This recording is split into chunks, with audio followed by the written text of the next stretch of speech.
इतिहास की दुनिया में आपका अभिनंदन। हम गांधी दर्शन की बात कर रहे हैं और जो बिंदु हमारे समक्ष है वह है गांधी जी की सर्वोदय अवधारणा। गांधी जी की सर्वोदय अवधारणा के संदर्भ में अब तक हम 4 बार मिल चुके हैं और आज 5वीं बार मिल रहे हैं।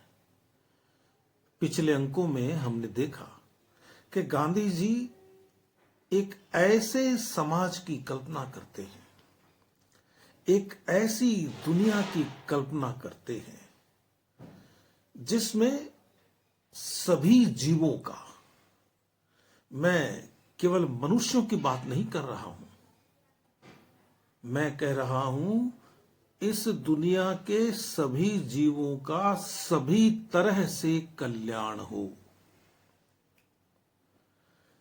आप केवल आर्थिक समानता स्थापित करके सर्वोदय नहीं कर सकते। इस दुनिया के सभी जीवों का सभी तरह से कल्याण हो, यही सर्वोदय है। और हम केवल आर्थिक समता स्थापित करके सर्वोदय नहीं ला सकते। यदि आपको सर्वोदय लाना है तो आपको न केवल आर्थिक स्तर पर लोगों को बराबर लाना पड़ेगा। यदि आपके पास ज्यादा है तो आपको छोड़ना पड़ेगा और वह मन से छोड़ना पड़ेगा। तो यदि हमें सर्वोदय लाना है तो हमें केवल आर्थिक समता ही स्थापित नहीं करनी है, हमें व्यक्ति को हर दृष्टिकोण से बराबरी के स्तर पर लाना होगा। यदि आप यह अनुभव करते हैं कि अपने धन के कारण, अपने ओहदे के कारण या अपने खानदान के कारण आप ज्यादा सम्मानित हैं और जिसके पास धन नहीं है, जिसके पास ओहदा नहीं है, जिसके पास कहने को कोई बड़ा खानदान नहीं है, उसको आप ये आभास न होने दें, यह एहसास न होने दें उसको कि तुम निर्धन हो, तुम्हारा पद बड़ा नहीं है, तुम्हारा घराना बड़ा नहीं है। तब जाकर कोई सर्वोदय आएगा। हम अकेले जिस तरह से अर्थ के भागी नहीं हो सकते, उसी तरह से हम अकेले सम्मान के भागी नहीं हो सकते, हम अकेले ज्ञान के भागी नहीं हो सकते। सभी चीजें सभी के लिए हैं, क्योंकि उस ईश्वर ने हम सभी लोगों को एक जैसा बनाया है। और लोगों को ही नहीं, सभी जीवों को एक जैसा बनाया है। ईश्वर की दृष्टि में मनुष्य और चींटी का बराबर मोल है, समतुल्य हैं वे। तो मित्रों, गांधी जी ने जो सिद्धांत दिया सर्वोदय का, तात्कालिक रूप से वह उन्होंने जॉन रस्किन की किताब अनटू द लास्ट से लिया था, मैं बता चुका हूं। लेकिन गांधी जी का जो व्यक्तित्व है उसका निर्माण भारत में हुआ है, भारतीय संस्कारों से बने हैं गांधी जी। तो हमने बात की थी कि भारतीय वाङ्मय में, भारतीय चिंतन में, भारतीय दर्शन में वे कौन कौन से प्रमुख बिंदु हो सकते हैं जो गांधी जी के सर्वोदय में सम्मिलित हैं। उसके बाद हमने गांधी जी का जो सर्वोदय सिद्धांत है, उनकी जो सर्वोदय अवधारणा है, उस अवधारणा को प्रायोगिक स्तर पर देखने का प्रयास किया था। और हमने जाना कि गांधी जी कहते थे कि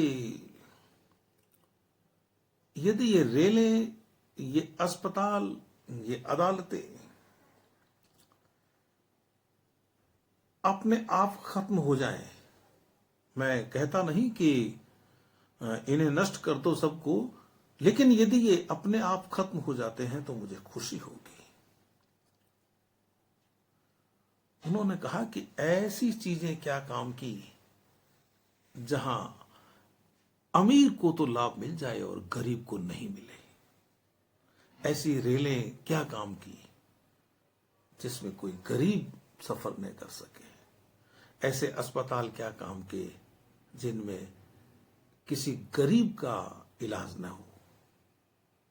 गांधी जी तो रेल और अस्पताल के बिना दुनिया कैसी होती है वह कल्पना करते हैं। वे कहते हैं कि क्यों भाग रहे हो आप लोग, क्यों ट्रेनों में जानवरों की तरह ठूंसे जा रहे हो, क्यों आपको ट्रेन में चढ़ा हुआ कोई नया आदमी पसंद नहीं आता, क्यों आप सोचते हो कि इसे धक्का देके बाहर गिरा दें। ये कारें, ये बसें, ये क्यों दौड़ रही है सड़कों पर, क्यों एक आदमी पहाड़ की चोटी पर चढ़कर एक आदमी अनेक लोगों को मार देता है, नीचे खड़े लोगों को मार देता है। तो गांधी जी ने कहा कि भाई दुनिया अंधी दौड़ में है और आप देखना एक दिन ऐसा आएगा जब लोग वापस लौटेंगे, लोग अपनी जमीन पर लौटेंगे, लोगों को यह एहसास होगा कि हमारे पांवों के तले से जमीन खिसक गई है। दुष्यंत कुमार ने कहा था,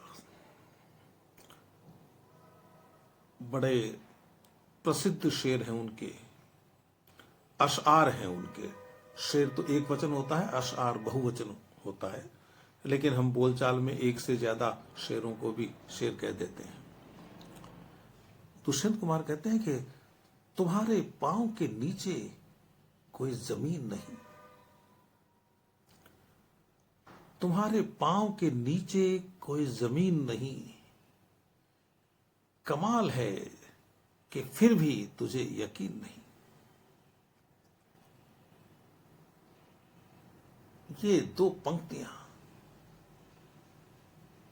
पर्याप्त हैं गांधी जी की पीड़ा को व्यक्त करने के लिए। तुम्हारे पांव के नीचे कोई जमीन नहीं, कमाल है कि फिर भी तुझे यकीन नहीं, तुझे कसम है खुदी को बहुत हलाक न कर। हलाक करना, खत्म करना। खुदी बने, खुद बने स्वयं, खुदी बने अपनापन, स्वाभिमान। तुम्हारे पांव के नीचे कोई जमीन नहीं, कमाल है कि फिर भी तुझे यकीन नहीं, तुझे कसम है खुदी को बहुत हलाक न कर। तू इस मशीन का पुर्जा है, मशीन नहीं। आदमी मशीन को काम लेते लेते मशीन हो गया है, मशीन की तरह वह हृदयहीन हो गया है। मशीन हृदयहीन होती है। आप एक बस को चलाकर छोड़ दीजिए, ड्राइवर के हाथ बांध दीजिए, आप देखिए वह मशीन जो लगी हुई है बस में क्या क्या करती है, कितने लोगों को मारती है। मशीन यह देखकर रुकेगी नहीं कि लोग सामने आ रहे हैं, मर जाएंगे। तो गांधी जी ने यह कहा कि अगर इस दुनिया से मशीनों का लोप हो जाए तो मैं दुख नहीं मनाऊंगा। 19 जनवरी 1921 को यंग इंडिया में कहा उन्होंने कि इस दुनिया से यदि मशीनों का लोप हो जाए तो मैं दुख नहीं मनाऊंगा और न ही मैं इसे कोई संकट मानूंगा।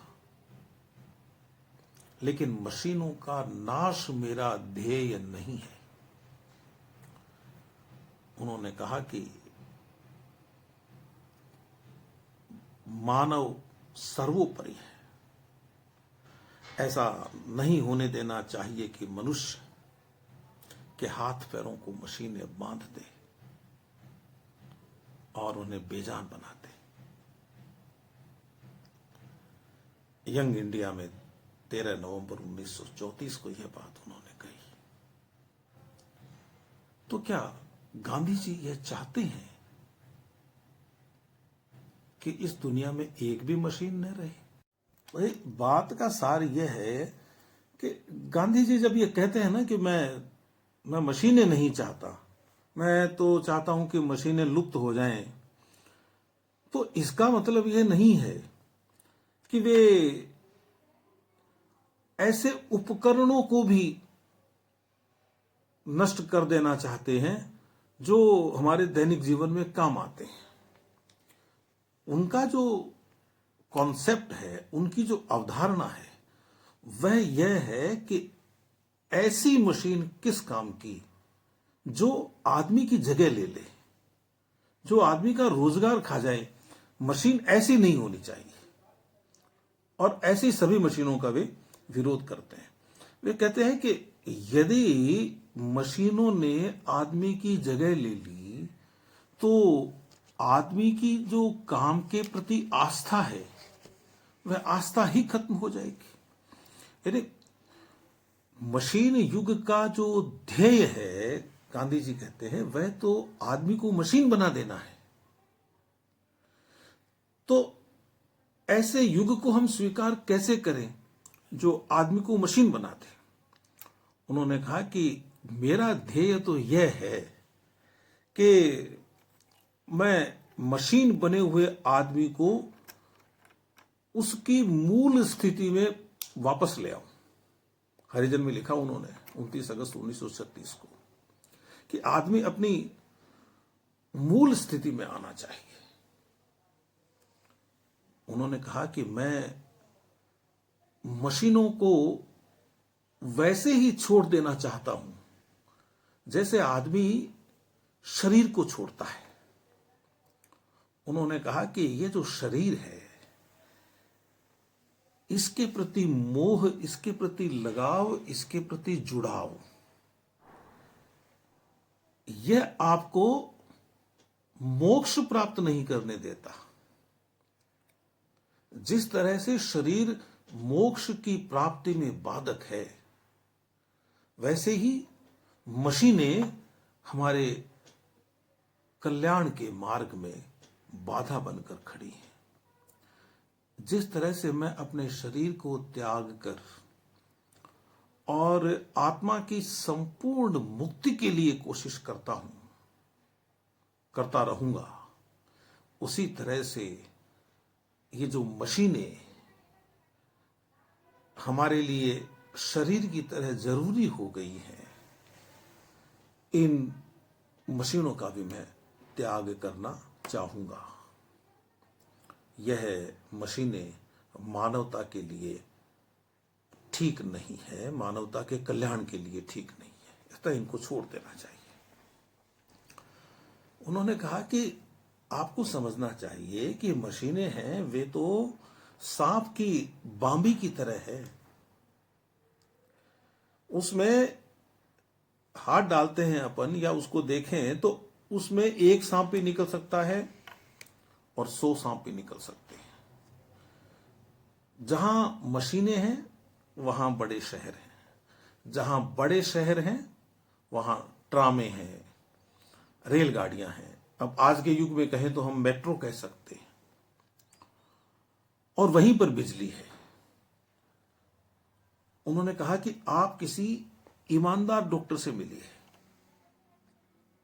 और उसको पूछिए कि जहां यह वातावरण हो, रेलें चलती हो, ट्रामें चलती हों, बसें चलती हों और लोग उनमें भरे हों, ठूसे हुए हों, लोग भाग रहे हों, बिजली ही बिजली के उपकरण चारों तरफ लगे हों, क्या यह स्थिति लोगों के स्वास्थ्य के लिए अच्छी है? गांधी जी का मानना है कि कोई अच्छा डॉक्टर आपको यह कभी नहीं कहेगा, वह यह कभी कहने वाला नहीं है कि इससे आदमी स्वस्थ रहेगा। वह कहेगा इससे तो आदमी बीमारी होगा। उन्होंने कहा कि मुझे याद है कि यूरोप के एक शहर में धन की कमी हो गई थी, तो ये जो ट्रामें चलती थी उनकी आय कम हो गई, वकीलों की आय कम हो गई, डॉक्टरों की आय घट गई और लोगों का स्वास्थ्य बेहतर हो गया। वे कहते हैं मुझे मशीनों में एक भी गुण दिखाई नहीं देता। पिछले महीनों में आपने लॉकडाउन देखा होगा, गंगा का पानी कितना पवित्र हो गया। हरिद्वार में रहने वाले लोग जानते हैं, मैंने अपने जीवन में कभी सड़कों पर, सड़क के बीच में एक साथ 30-40 मोर नहीं देखे थे। लॉकडाउन के दौरान मुझे कहीं जाना पड़ा मजबूरी में, तो मैंने देखा कि सड़क पर 30-40 मोर नाच रहे हैं। मैं देखता रह गया कि बड़े बड़े बगीचों में मोर एक साथ नहीं मिलते। कितने निर्भीक भाव से वे नाच रहे थे। पानी में मछलियां आ गई, पानी साफ हो गया, गंगा का पानी निर्मल हो गया। इसका मतलब यह है कि उस पानी को गंदा हम करते हैं, बीमारियां हम खुद लेकर आते हैं, मोरों को हम नहीं आने देते सड़कों पर। वाहनों की जो अंधाधुंध भीड़ होती है, वे वाहन कहां आने देते हैं? पक्षियों को या जानवरों को सड़कों पर नहीं आने देते। बहुत सारे जंगलों से निकल निकल कर जानवर आने लग गए शहरों में। ऐसे जानवर तो नुकसान भी नहीं पहुंचाते हैं। तो ये निर्भीकता कैसे आई? इसलिए आई कि भीड़ नहीं थी। और इसीलिए हमें गांव सुंदर लगता है। कोई गांव यदि अब भी गांव के रूप में बचा हुआ है तो हमें वह बहुत सुंदर लगेगा। यह अलग बात है कि गांवों को हम अब गांव रहने नहीं दे रहे हैं। यही गांधी जी कह रहे हैं कि आप जिस युग में, जिस वातावरण में जा रहे हो, वह वातावरण आपको स्वस्थ नहीं बनाएगा। तो गांधी जी का साफ कहना था कि मुझे मशीनों में कोई गुण दिखाई नहीं देता। और उन्होंने कहा कि मुझे आपत्ति मशीनों से नहीं है। वे मशीनों में कोई प्राण थोड़े ही होते हैं, उनमें विवेक थोड़े ही होता है। उन्होंने कहा कि मुझे दिक्कत मशीनों के पीछे दीवाना हो जाने से। आदमी मशीन के पीछे दीवाना हो जाता है, दीवाना हो गया है। यह चीज मुझे पसंद नहीं है। और यह जो दीवानगी है, यह ऐसी मशीनों के लिए है जो श्रम को बचाती है। जब किसी एक मशीन से हजारों लोग बेरोजगार हो जाएं, उनके पेट पर संकट आ जाए, तो ऐसी मशीन किस काम की है? उन्होंने कहा कि मैं मानव जाति के छोटे से अंश के लिए नहीं, बल्कि मैं तो चाहता हूं कि यदि आपको श्रम बचाना है तो फिर दुनिया के सभी मनुष्यों के लिए श्रम बचाइए। ये जो भेद पैदा हो रहा है, यह ठीक नहीं है। मशीनें लोगों के रोजगार को खा रही है। हम श्रम की बचत के लिए कोशिश कर सकते हैं, लेकिन हम श्रम को ही खा जाएं, उस प्रवृत्ति को ही खा जाएं, श्रम के रूप में जो रोजगार है उसको खा जाएं, यह ठीक नहीं है। उन्होंने कहा कि मैं तकुए को सीधा करने की मशीन का विरोध नहीं करूंगा, क्योंकि उससे उस पर जो लोग काम कर रहे हैं, कपड़ा बुन रहे हैं, उनके रोजगार पे फर्क नहीं पड़ रहा है। और लुहारों के लिए कभी तकुआ बनाने का काम बंद नहीं होगा। तकुआ खराब हो जाएगा तो वह मशीन ठीक कर देगी। यहां लोभ लालच नहीं है। तो उन्होंने, गांधी जी ने कहा कि जब आपकी मशीनें लोगों के रोजगार छीन लेगी, उन पर क्या बीतेगी और उनकी प्रतिक्रिया क्या होगी। हो सकता है कि उनकी प्रतिक्रिया हिंसक हो। तो क्या हम इसलिए मशीनें लेकर आए हैं कि मनुष्य मनुष्य के प्रति हिंसक हो जाए? कहां तो लोग एक साथ बैठकर श्रम करें, काम करें, उनमें प्रेम बढ़े साथ रहने के कारण, और कहां आपने लोगों को बेरोजगार कर दिया। ऐसी चीजें किस काम की जो मुट्ठी भर लोगों को अमीर बनाते? यह नहीं होना चाहिए। गांव नष्ट हो जाएं और लोग शहरों में जाके और मजदूरी करें। कैफी आजमी साहब की एक गजल है, उसके कुछ शेर हैं, अशआर हैं, बता देता हूं। वह कहते हैं कि यह सदी धूप को तरसती है। आप समझने की कोशिश कीजिए। मैं कैफी साहब की मदद ले रहा हूं आपको मेरी बात समझाने के लिए, मेरी बात आप तक पहुंच जाए। इसीलिए तो दुष्यंत कुमार का सहारा लिया, इसीलिए उपनिषदों का सहारा लिया, इसीलिए गीता का सहारा लिया। तो वे कहते हैं कि यह सदी धूप को तरसती है जैसे सूरज को खा गया कोई। यह सदी धूप को तरसती है जैसे सूरज को खा गया कोई। लग गया एक मशीन में मैं भी। यह सदी धूप को तरसती है जैसे सूरज को खा गया कोई।